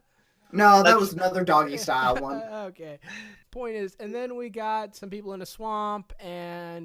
The tamest of all the photos so far. And a woman getting her guts ripped out, and then a woman who... Not just some people in a swamp. Some people in a swamp following a green glowing light under the water. Oh, that's never good. They're gonna die. Yep. Oh, hey, those aren't trees. Those are skeletons. Okay. Yeah, in that one, the woman getting ripped apart by skeletons. And then we got another one where, like, this woman's become giantly bloated with a monster of some kind. Ew. Yeah, a monster's bursting out of her stomach. And then... Is that her stomach or her vagina? It's her... That's her stomach. Take your pick. No. No, it's... That's a clitoris. That's a vagina. Yep. Okay. This is marked as adult, right? Yes, I've marked them all. Previously because we swore, now because of what we're describing. I'm glad we don't do screen capture of these games. And then we got a cleric flashing something. What looks like an elf skeleton? A skell elf? No, just a full elf in some really gross armor. And we move on to clerics. Lucas, take it away. I am so prepared for this. All right. So, clerics and magic users are on the opposite side of the alignment spectrum. Clerics are lawful. Magic users are chaotic. They function very similarly. It's just they get magic from different places. But the book also, in its thing of having comments, kind of like how it said lamp oil is not napalm, where they have a little kind of things where they mention is like, there's no real evidence pointing that their magic is actually from any different sources. So they could be getting magic, the divine magic and magic user magic from the same place, and they just don't realize it. And so clerics just get access to all spells of levels that they have access to cast. They can just do that. But even though they have access to all the spells, spellcasters must prepare the spells they want to cast in advance. It takes 6 hours to prepare a spell. It takes 6 hours of rest before you prepare spells. Then you need to take out a number of hours equal to the highest level of spell you're going to prepare in that period to prepare the spells. So if you're going to prepare up to 4th level spells, it takes 4 hours. So a total of 10 hours. It takes a while since spells go up to 9. Spells remain in memory until they are cast. If I go into my preparation and I say I want to prepare 2 instances of Cure Light Wounds and 1 instance of Enthrall, they stay in there until used, and I can only hold on to so many in my memory at a time. Basically, the system works on when you want to prepare a spell, you literally force it into your brain, and the process of casting it rips it out. And you can only prepare spells once every 24 hours. The mind simply cannot handle more. Fortunately... What's the name for this system, Joseph? Vancian? Yeah, Vancian magic. Yes, from the Jack Vance series, of which my physics teacher in high school helped write. Impressive. Fortunately for the people who love to cast lots and lots of spells, you can make pretty much any spell you can cast, you can write down on a scroll to use at will. Scrolls are written in the language of the writer, and you don't need to do a read magic check to use them, but you do need to be able to actually read the language that the spell is written in. If you cast a spell from a scroll, it erases it from the scroll, and you must hold the scroll in both hands to use it. To write a spell, it's 50 silver pieces per day, and it takes X many days based off of the the level of the spell, which is in a table later in this thing. And each instance of a spell is its own unique beast. Every time you want to make a new spell, you must theory craft a new way of casting it. They go into a bit more depth in the magic user section. But basically, you can't just copy and paste spells or you'll ruin all of them. You can make protection scrolls from body parts of things. So if you are dealing with undead, take pieces of the undead and work them into a scroll, and you can make a scroll of protection from undead. And it literally takes, you need a amount of hit dice worth of undead, which is, I believe, really associated with level. So if you want it, you need every 5 hit dice worth, so 5 levels worth of that creature will give you 1 day of preparation for the scroll, and the more days of preparation you put in the scroll, the better it works. Clerics can also create holy water, which is good against evil things and magical users and elves, because screw elves. It takes a while to do it. It takes 10 days of constant casting the blessed spell in water. And it must be in a container worth at least 50 silver pieces. And on the 10th day, it can then be used in combat against evil. And then it has a little side note that most holy water religious services is just water. And making actual holy water is significantly not worth using. And so they just use regular water and pretend, because the grim and darkness. You can research a spell, because in the system they let you make up spells that you want to make up, assuming that the DM is okay with it. It takes 100 silver pieces per day and a number of days equal to the level related to the level of the spells. And this is where we get to the table that explains it. So if you want to write a scroll or research a new spell, it takes a number of days. That is rolling on a dice. So scrolls take the level times 2d6 days. The new spell takes the level of the spell times 46 days. You don't know how many days that is. The DM does. And you just put a number of days of effort in. Do note that this is either 50 or 100 silver pieces per day, depending on what you're doing. And if you don't do enough days when you finish, it fails. So if you want to guarantee success on a 2nd level spell writing it on a scroll, you must, to guarantee success, spend 24 days writing it. You can lessen that by doing the action in an appropriate place, which is listed, I think, in the magic user section for some reason, or a little bit past that in the magic explanation thing. But yeah, and that's it for clerics. Clerics are pretty straightforward. Magic users are very similar.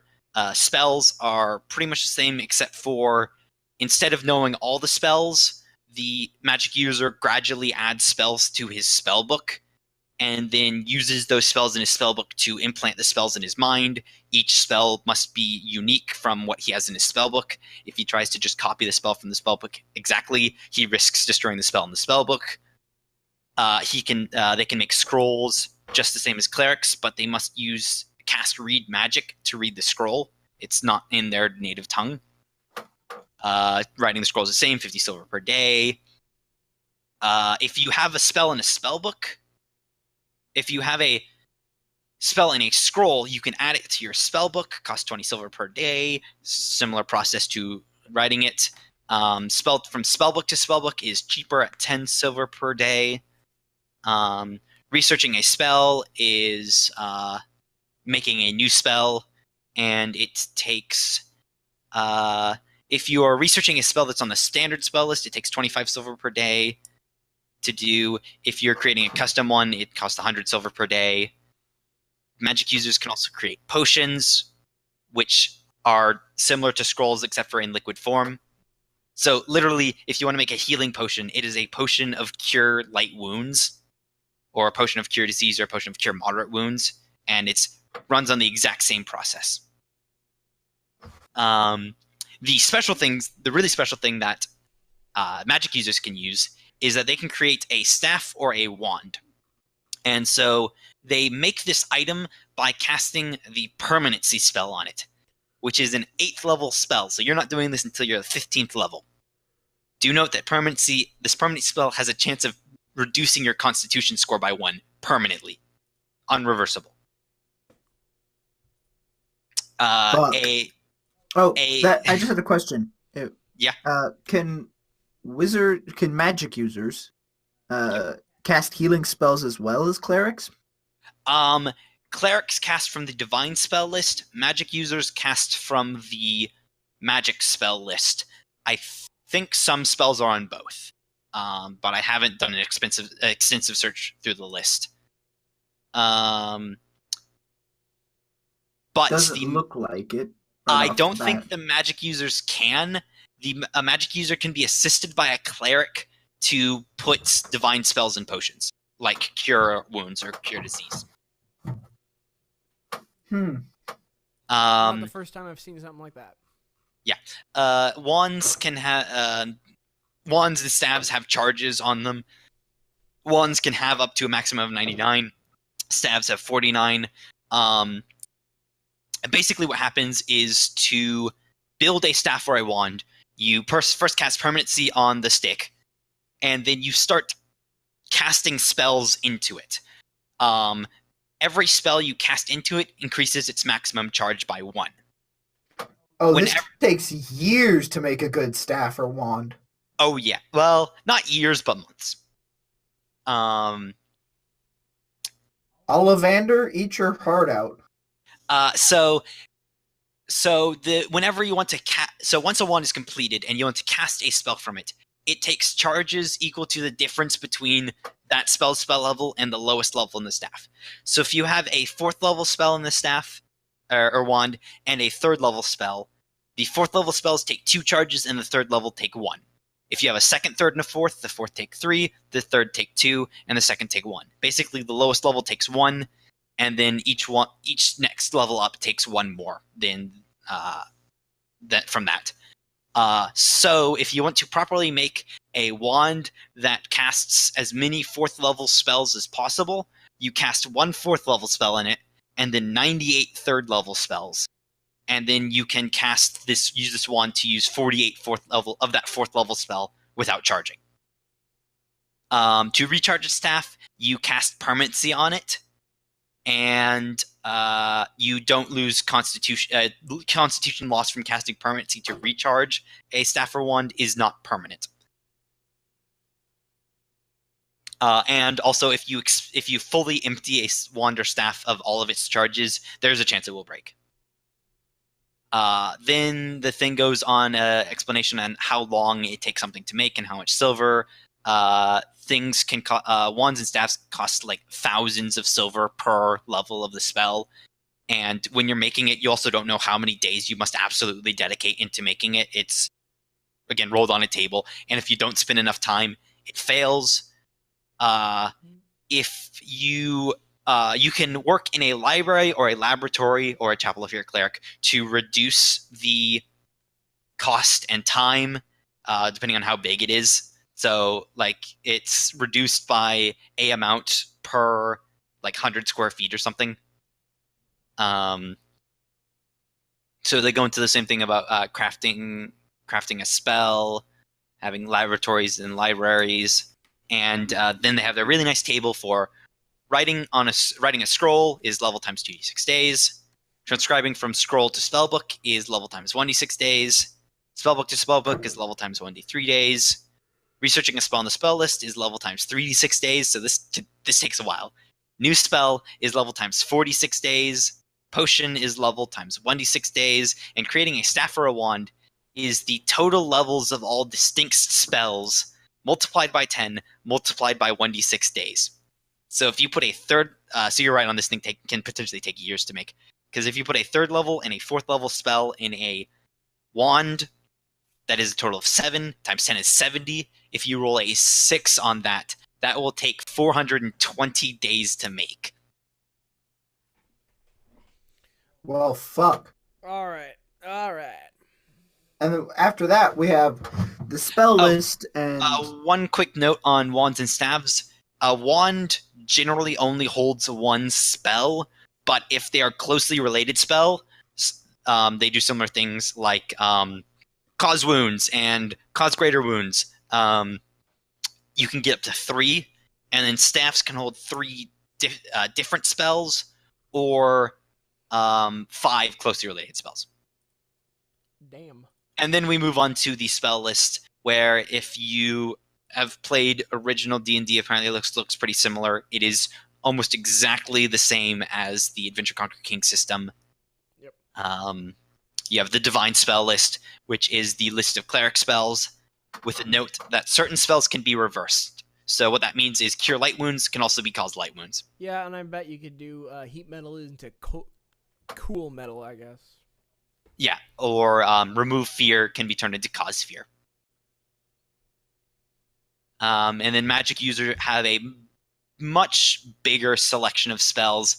They can also reverse spells. Do note that when you prepare spells for the next day or for the next period of time, you must prepare the spell either as straight or reversed in advance.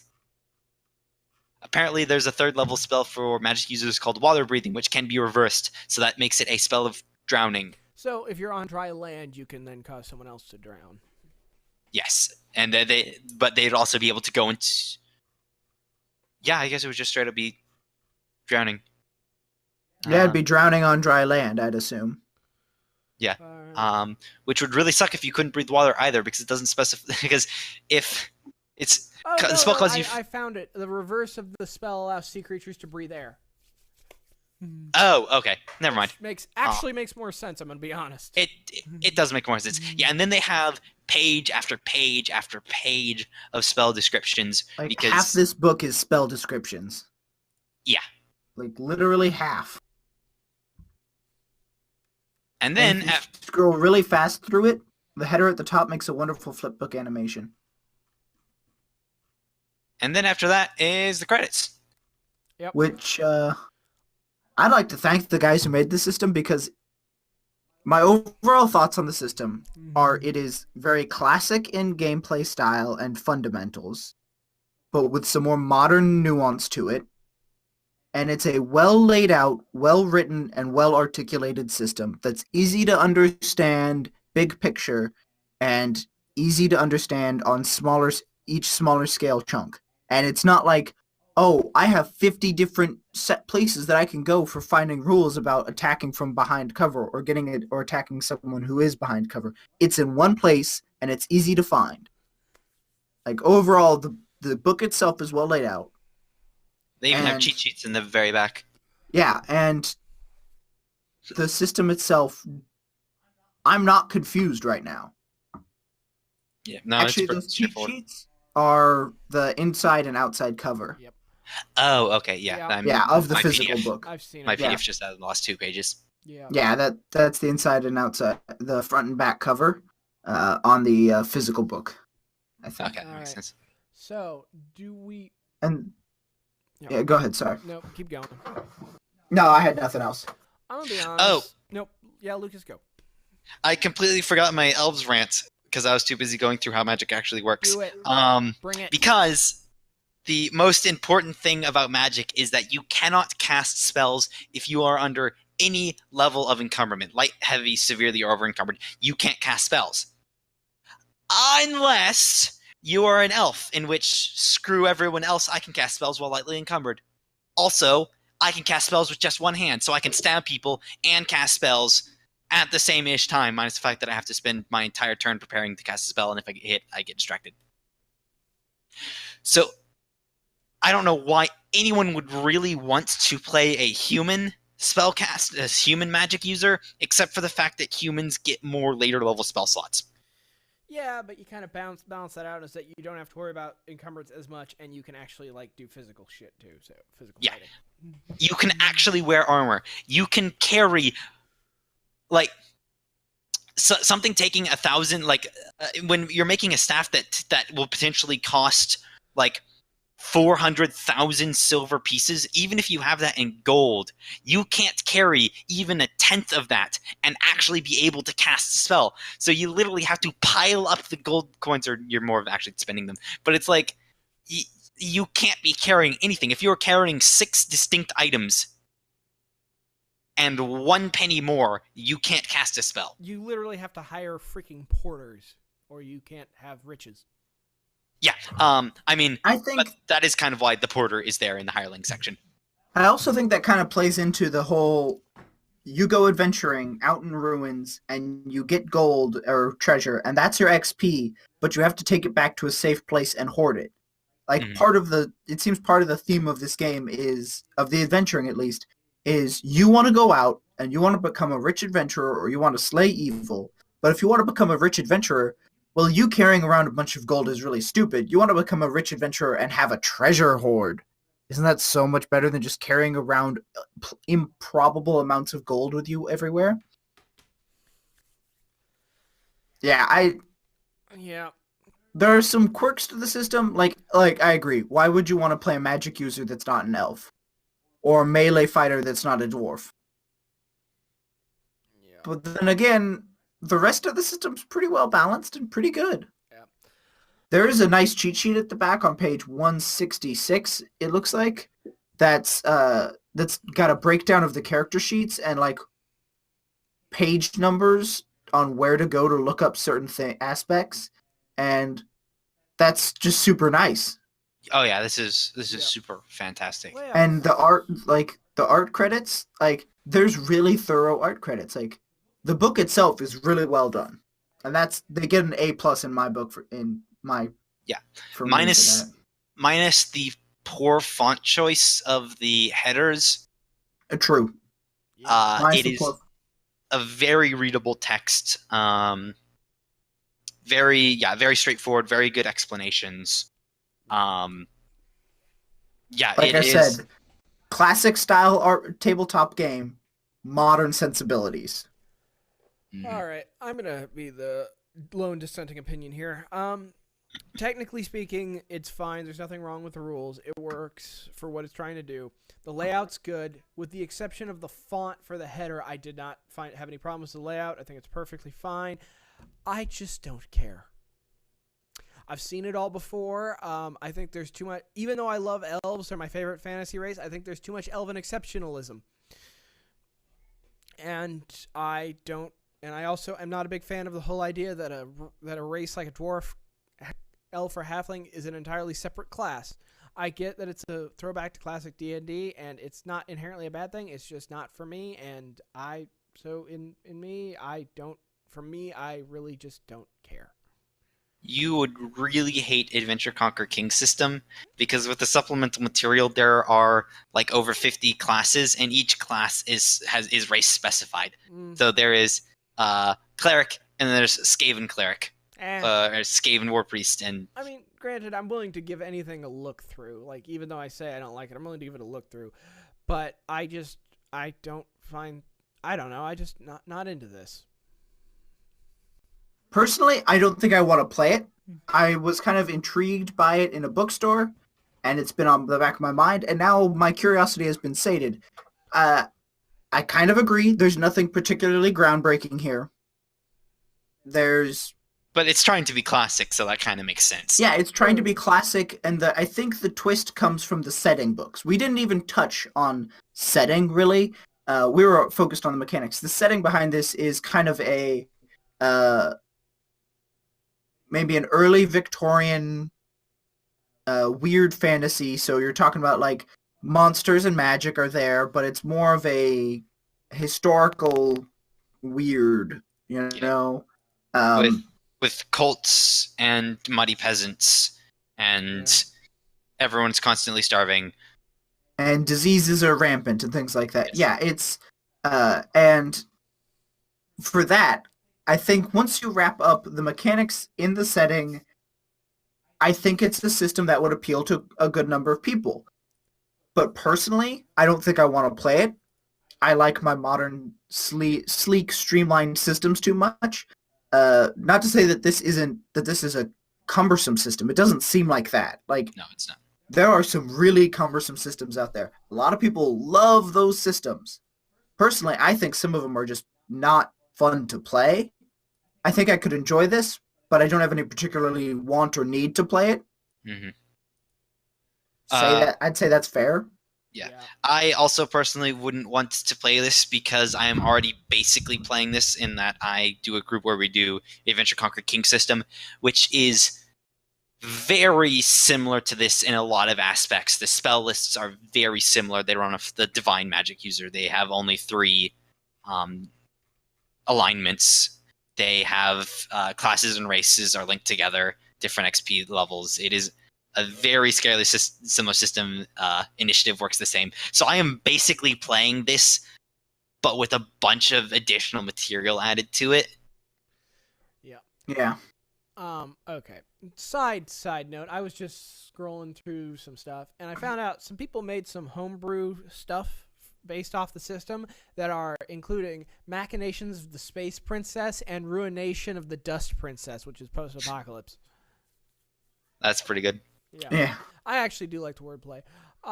Yeah, so I guess overall as a group, for the 3 of us, it's good. There's nothing wrong with it. You probably have fun playing it.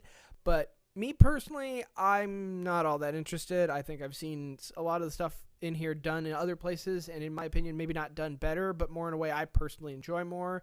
David, your final thoughts? Like you said, nothing here is groundbreaking. I've seen a lot of it before. I like the way they did all of it in this system pretty well. I think it's been done better. It's been done worse.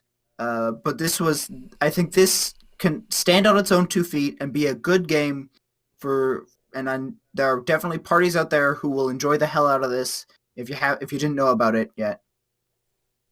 But it's classic in a lot of ways, but it's not a hard game to wrap your head around.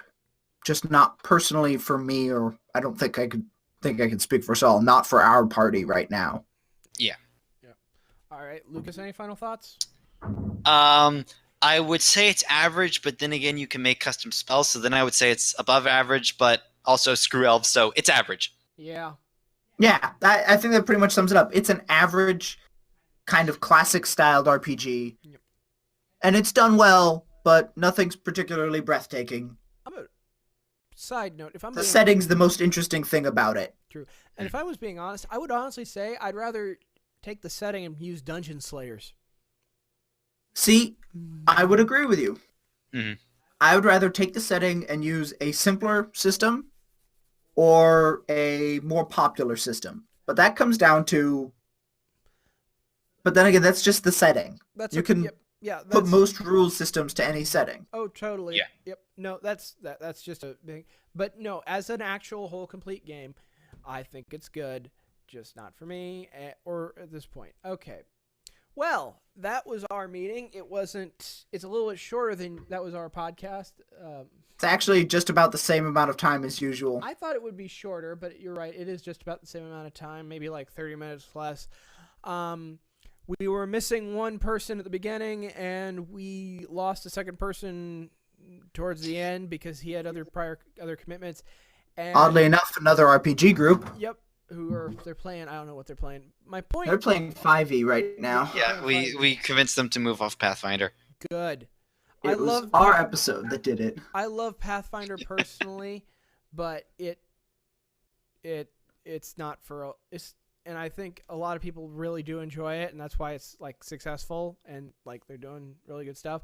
But I think a lot of groups aren't suited for it because it gives you analysis paralysis, and it has so much stuff to juggle. This is not the Pathfinder episode, though. That will come eventually in the future, but that will be a long time coming because we really kind of got to work ourselves up to that. Even just the core book. But anyway, no. For Lamentations of a Flame Princess, it's a good system, and I think a lot of people would enjoy it, especially if they're looking for like a classic D&D, but with some more modern like design and game playing sensibilities put to it instead of just playing like really old school classic.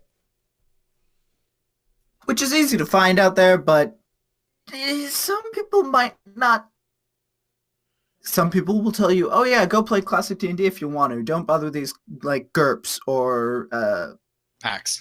or packs." Yeah, and there's something that's nice about having a modern system based off those old values, or an old system updated to modern values. Nope. Like, Yep. and this is one of those systems. It's about it, really. Yep. I agree with that sentiment wholeheartedly. And that's our show for this week, folks. You can catch us back here in 2 weeks with another show. And unless some stuff comes up, but we try and keep to the schedule, but life gets in the way. And if you came in during the middle or towards the end and you want to catch the whole thing, this will be posted in the VOD on YouTube. No, not in the VOD, in the archive on YouTube. That's Crit Fishers as the channel. This Monday. See y'all in 2 weeks.